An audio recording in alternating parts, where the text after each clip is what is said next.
Channel of Vadodara. Word wizard Medicare private limited દ્વારા આયુર્વેદિક ગુરુકુલનું આયોજન કરવામાં આવ્યું હતું। વર્ડ વિઝાર્ડ મેડિકેર ધન્વંતરી કેરળ દ્વારા 25 અને 26 ફેબ્રુઆરી 2023ના રોજ અંકોડિયા ખાતે સંહિતા અને રસશાસ્ત્રની ક્લિનિકલ એપ્લિકેશન પર આયુર્વેદિક ગુરુકુલ એક રાષ્ટ્રીય પરિષદનું આયોજન કરવામાં આવ્યું હતું। 2 દિવસીય કાર્યક્રમમાં શ્રેણીબદ્ધ પ્રવૃત્તિઓનું આયોજન કરવામાં આવ્યું હતું, જેમાં ઉદ્યોગના અગ્રણી વક્તાઓ દ્વારા વિશેષ સત્રો અને 3 દિવસીય તબીબી શિબિર સાથે ગેસ્ટ લેક્ચરનું પણ આયોજન કરવામાં આવ્યું હતું। નેશનલ કોન્ફરન્સમાં આયુર્વેદ ક્ષેત્રના ડોક્ટરો, વિદ્યાર્થીઓ અને ઉદ્યોગ નિષ્ણાંતોએ ભાગ લીધો હતો। કોન્ફરન્સમાં વિવિધ વિષયો અને જાણીતા વક્તાઓ સાથે વર્ડ વિઝાર્ડ મેડિકેર આજના વિશ્વમાં આયુર્વેદના શબ્દને ફેલાવવા માટે કેવી રીતે કાર્ય કરી રહ્યું છે તેની ઘણી વિશેષતાઓ, લાભો અને ફાયદાઓ દર્શાવવામાં આવ્યા હતા। પરંપરાગત આયુર્વેદિક ગુરુકુલ ખ્યાલનું આધુનિક અનુકૂલન કેવી રીતે અને શું હોઈ શકે તેના વિષય પર વિશેષતાઓ ધ્યાન કેન્દ્રિત કરે છે, જ્યારે વિદ્વાનો દ્વારા શીખવવામાં આવેલ વિભાવનાઓનો અભ્યાસ કરીને વિદ્યાર્થીઓ કેવી રીતે આયુર્વેદના સિદ્ધાંતોમાંથી સૌથી વધુ લાભ મેળવી શકે છે તેના પર કેન્દ્રિત લાભો પરની ચર્ચા થઈ હતી। 26 ફેબ્રુઆરી 2023ના રોજ BAPS સ્વામિનારાયણ મંદિરના પ્રસિદ્ધ પ્રેરક વક્તા શ્રી પૂજ્ય જ્ઞાન વત્સલ સ્વામીજીની શુભ ઉપસ્થિતિથી આયુર્વેદિક ગુરુકુળને આશીર્વાદ આપવામાં આવ્યા હતા। સમગ્ર કોન્ફરન્સમાં doctor Abhijit Saraf, MD, PhD સહિત ઉદ્યોગના પ્રતિષ્ઠિત વક્તાઓ હતા। પ્રોફેસર, સંહિતા સિદ્ધાંત વિભાગ, Ayurved college Nashik doctor Saurabh Kokatnur, MD, PhD, associate professor, સંહિતા સિદ્ધાંત વિભાગ, આયુર્વેદ કોલેજ હુબલી કર્ણાટક અને ડોક્ટર પાર્થ કાલે, MD, રસશાસ્ત્ર અને ભાઈ શાજ્ય કલ્પના, BA સંસ્કૃત પાર્ટનર, MS રસ હૃદય આયુર, જેમણે નેશનલ કોન્ફરન્સમાં પોતાના વિચારો રજૂ કર્યા હતા। વક્તાઓ જેઓ આયુર્વેદના ક્ષેત્રમાં નિષ્ણાંત છે તેઓએ આયુર્વેદના કરોડરજ્જુ કેમ્પ, કેન્સર કેર કેમ્પ અને કન્સલ્ટેશન કેમ્પ, મનોવૈદ્ય પર 3 દિવસીય મેડિકલ કેમ્પ પણ યોજ્યો હતો। શિબિરમાં વડોદરા અને નજીકના સ્થળોએથી લોકોએ ભાગ લીધો હતો। जो ऑलरेडी हमारे श्री स्वामीनारायण भगवाननी जय, प्रमुख स्वामी महाराजनी जय, महंत स्वामी महाराजनी जय।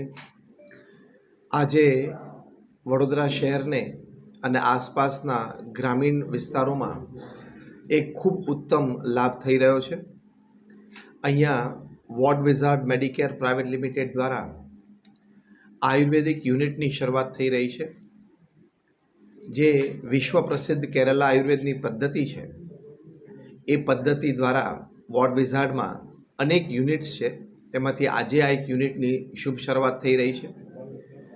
અહીંયા ડૉક્ટર ગૌતમ પોતે MD આયુર્વેદ છે અને એમના માર્ગદર્શન હેઠળ આપણી જે સંસ્કૃતિ, આપણી પરંપરા, આપણા સત્શાસ્ત્રોમાં આયુર્વેદનો ખૂબ મહિમા છે અને આપણે એ પણ જાણીએ છીએ કે આપણા માનનીય પ્રધાનમંત્રી શ્રી નરેન્દ્રભાઈ મોદીએ જામનગરમાં ખૂબ સુંદર આ બાબતની શરૂઆત કરી છે।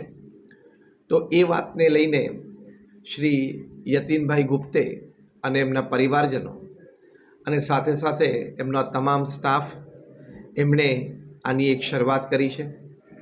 વિદ્યાર્થીઓને પણ ખૂબ સુંદર માર્ગદર્શન મળશે અને આયુર્વેદની દ્રષ્ટિએ વેલનેસ થ્રુ આયુર્વેદ, જે આપણી એક સનાતન સત્ય છે, પંચકર્મથી માંડીને ઇત્યાદિ, એ તમામ સુંદર વિધિઓ અહીંયા થશે। તો એ નિમિત્તે, એ પ્રસંગે અમે ભગવાન સ્વામિનારાયણના ચરણોમાં પ્રાર્થના કરીએ છીએ, ભગવાન શ્રી કૃષ્ણ, ભગવાન શ્રી રામના ચરણોમાં પ્રાર્થના કરીએ છીએ અને અમારા ગુરુહરિ પરમ પૂજ્ય મહંત સ્વામી મહારાજના ચરણોમાં અમે પ્રાર્થના કરીએ છીએ કે અહીંયા આવનાર તમામ પેશન્ટ્સ ને ખૂબ સારી રીતે પોતાનું સ્વાસ્થ્ય પ્રાપ્ત થાય, સુંદર સ્વાસ્થ્ય એ આજીવન ભોગવે અને આપણા મહાન ઋષિમુનિઓએ જે આપણને આયુર્વેદ પરંપરા આપી છે, દ્રષ્ટાંત રૂપે જે ચારક સંહિતા આપણને આપી છે, 8 પ્રકારની જુદી જુદી ટીકાઓ એ આ ચારક સંહિતાની આપણને મળી છે, પણ એ 8-8નું એક સાથે પ્રકાશન એ પણ ડૉક્ટર ગૌતમનો એક સંકલ્પ છે। તો એની માટે પણ અમે પ્રાર્થના કરીએ છીએ કે વિશ્વને આયુર્વેદ દ્વારા આપણે સુસ્વાસ્થ્ય આપી શકીએ। We want the hall world two gain through the Ayurveda knowledge of our સનાતન સ્ક્રિપ્ચર્સ। તો આપ સૌના માધ્યમથી દરેક દર્શકો પ્રેક્ષકોને પણ અમે એવી પ્રાર્થના કરીએ છીએ કે આપણે એલોપેથી તો ચોક્કસ કરતા હોઈએ, હોમિયોપેથી પણ ચોક્કસ કરતા હોઈએ, પણ એક ખૂબ સારું ઓપ્શન છે અને આ આયુર્વેદ દ્વારા પણ ખૂબ સુંદર પરિણામો પ્રાપ્ત થયા છે એવા દરેકના અનુભવ છે. તો આપના માધ્યમથી એ દર્શકો પ્રેક્ષકો આયુર્વેદ તરફ પણ સારી રીતે સુસ્વાસ્થ્ય માટે એ પોતે દ્રષ્ટિ રાખે અને ફરી એક વખત આ વોર્ડ વિઝાર્ડ મેડિકેર પ્રાઇવેટ લિમિટેડને ખૂબ ખૂબ અમારી શુભેચ્છાઓ છે. પૂજ્યશ્રી, આજની ફાસ્ટ લાઈફની અંદર લોકો એલોપેથી તરફ વધારે આકર્ષાય છે, કારણ કે જલ્દી એમને સાજા થવું હોય છે કે જલ્દી ઊભા થવું હોય છે. એવા ટાઈમે આયુર્વેદિક એક વિશ્વને નવો રાહ તરફ ચીંધી રહ્યા છે. યુવાઓ પણ ખાસ કરીને ધીરે ધીરે આની પાછળ આકર્ષાઈ રહ્યા છે. શું માનો છો, એલોપેથીને શોર્ટકટ માનો છો કે આયુર્વેદિક લોંગ ટર્મ છે પણ સારું છે? શું માનો છો પૂજ્યશ્રી? હા, એટલે તમારી બંને વાત સાચી છે, કારણ કે અત્યારે ફાસ્ટ પેસ લાઈફ છે એટલે એમાં એલોપેથી છે એ ક્વિક પરિણામ આપે છે, ઇન્સ્ટન્ટ પરિણામ આપે છે, એટલે સાહજિક છે કે બધાને એમાં આકર્ષણ રહે. પણ long term solution, permanent solution એ આયુર્વેદમાં ખૂબ સારું છે. એટલે આપણે એલોપેથીને ક્યારેય કોઈ દિવસ નકારી નથી, હોમિયોપેથીને પણ ક્યારેય કોઈ દિવસ નકારી નથી. દરેક ટ્રીટમેન્ટ સારી જ છે અને પેશન્ટે પોતાને અનુકૂળ આવે, પોતાને સ્વાસ્થ્ય માટે, વ્યવસ્થા માટે વધારે સારું લાગે એમાં ચોક્કસ જવું જોઈએ. પણ આયુર્વેદ એક સનાતન સત્ય છે. આપણા મહાન ઋષિમુનિએ ખૂબ વિચારીને સમજીને એક સાયન્સની દ્રષ્ટિએ આપણને આપ્યું છે. એટલે લોંગ ટર્મ પરમનન્ટ સોલ્યુશન માટે આયુર્વેદના એક્સ્ટ્રાઓર્ડિનરી રિઝલ્ટ છે, એ તો દરેકને પ્રતીતિ છે ને દરેકના અનુભવમાં છે. સ્વસ્થ રહેવા માટે શું આધુનિક અખાડામાં જવું જોઈએ કે પછી આપણા જે દેશી અખાડા છે એ સારા છે કે જીમ સારા છે? ત્રણ સારા છે. જીમ પણ સારું છે, આધુનિક અખાડા પણ સારા છે અને આપણા દેશી પદ્ધતિના અખાડા પણ સારા છે. કારણ કે કોઈ પણ વાતમાં દિન પ્રતિદિન અપગ્રેડેશન તો આવતું જ હોય. એટલે યોગ્ય માર્ગદર્શન પ્રમાણે આપણે જ્યાં આપણને અનુકૂળતા હોય ત્યાં જવું જોઈએ. આપણે ગૌરવ છે કે આપણી પાસે જૂના અખાડા છે, આપણી પાસે એક આયુર્વેદ લાઇન ઓફ ટ્રીટમેન્ટ છે અને એ પરંપરામાં આપણને વિશ્વાસ પણ છે. એ પરંપરાથી સુસ્વાસ્થ્ય પણ પ્રાપ્ત થાય છે અને એ પરંપરા એ જગત માટે, દરેક માટે લાભદાયી છે. This is Ayurvedic Gurukul. तो द कंसेप्ट वॉज दैट कि वॉर्ड विज़ार्ड मेडिकेयर के अंडर हम लोगों के 5 वर्टिकल्स है. उसमें एक मेजर वर्टिकल है विच इज़ अबाउट आयुर्वेदा. तो आयुर्वेद में हम लोग का एक शास्त्र ऋण रहता है. जैसे पुराने समय में गुरुकुल होते थे जहाँ पे कुछ गुरु हम लोगों को, हम जैसे विद्यार्थियों को, बाकी के जो आयुर्वेद पढ़ने वाले लोग हैं उनको बहुत अच्छे तरीके से विद्या परिमार्जन करते थे. तो आज के समय में ये होता नहीं है. सो वॉर्ड विज़ार्ड मेडिकेयर ने ये संकल्प किया है कि इस तरीके के जो गुरुकुल है, 3 या 4 दिन के इनोवेटिव वर्कशॉप्स है वो हम लोग देंगे. जो कुछ चीज़ें आउट ऑफ द सिलेबस पढ़ाई जाती है, इन बिटवीन द लाइंस जो आयुर्वेद में नॉर्मली यूजुअली पढ़ाते नहीं है, वो चीज़ें हम लोग, हमारे एक्सपर्ट्स आते हैं और विद्यार्थियों को उस तरीके से अच्छे तरीके से प्रैक्टिस में उसका इम्प्लीमेंटेशन हो सकता है. इस तरीके से गुरुकुल पद्धति से हम लोग सिखाते हैं. So this was one of the first attempt.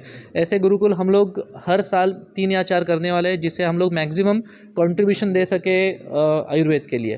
Ward Wizard Medicare में ऐसे बहुत सी रिसर्च एक्टिविटीज़ हो रही है जो आयुर्वेद के कंट्रीब्यूशन करने के लिए विद्यार्थियों के लिए हम लोग अलग अलग एक्टिविटीज़ कर रहे हैं.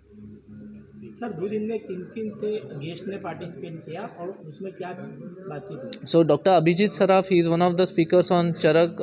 Dr. Saurabh और Dr. Parth Kale, who is working in रसशास्त्र, that is alchemy और पारदशास्त्र, उन तीनों ने तकरीबन 150-200 स्टूडेंट्स के सामने बहुत अच्छे तरीके से सेशंस लिए और विद्यार्थियों के लिए बहुत ज़्यादा वैल्यू एडिशन भी उनको मिल गया है ये सेशन से. और वॉर्ड विज़ार्ड का पूरा वॉर्ड विज़ार्ड मेडिकेयर में एक्चुअली 5 वर्टिकल्स है. उसमें we do have allopathic hospitals, more than 5 allopathic hospitals. There are multiple Ayurveda clinics which are urban Ayurveda. उसके साथ में ही धन्वंतरी केरला के हॉस्पिटल्स केरल में है, बड़ौदा में है. We do have own pharmacies और रिसर्च और क्लिनिकल रिसर्च और एकेडमिक्स में हम लोग अभी जो कुछ एक्टिविटीज़ कर रहे हैं, this is part of that activity. So this is about Ward Wizard Medicare as a group. आपको परिचय। सर यहाँ पे प्रैक्टिकल या ट्रीटमेंट भी होगा और यहाँ पे सो this is a state of art facility for Ayurveda. शायद बहुत ही कम हॉस्पिटल्स ऐसे आयुर्वेद के लिए इंडिया में है। ये हॉस्पिटल तकरीबन 75 बेडेड हॉस्पिटल है। यहाँ पे वेल रिसर्च्ड प्रोटोकॉल्स हम लोग इम्प्लीमेंट करते हैं। Cancer, diabetic complications, infertility, majority of the patient जो कॉम्प्लिकेटेड केसेस है, क्रोनिक केसेस है, जो बाहर ट्रीट नहीं होते, ऐसे केसेस यूजुअली हम इधर ट्रीट करते हैं। सो पंचकर्म, मनोवेद, पंचप्राण चिकित्सा, दैवोपाश्रय चिकित्सा, ऐसे बहुत मोडलिटीज़ है। सो आज का कार्यक्रम ये है कि आज यहाँ पे doctor conference, Ayurveda doctor conference हमने रखी थी ऑल इंडिया से। यहाँ पे 200 से अधिक डॉक्टर्स आए हुए हैं, पधारे हुए हैं, जिसके अंदर आयुर्वेदा, तो इस आयुर्वेदा की नीति कैसे आगे ले जानी है, इसके ऊपर चर्चा और मंथन हुआ है। और आज ये हमारा जो हॉस्पिटल है 100+ बेडेड हॉस्पिटल आयुर्वेदा में, जो वार्ड विजार्ड मेडिकेयर के अंदर आता है, उसका आज लोकार्पण भी हुआ है। सो ये फंक्शन इसके लिए। Okay, thanks a lot sir.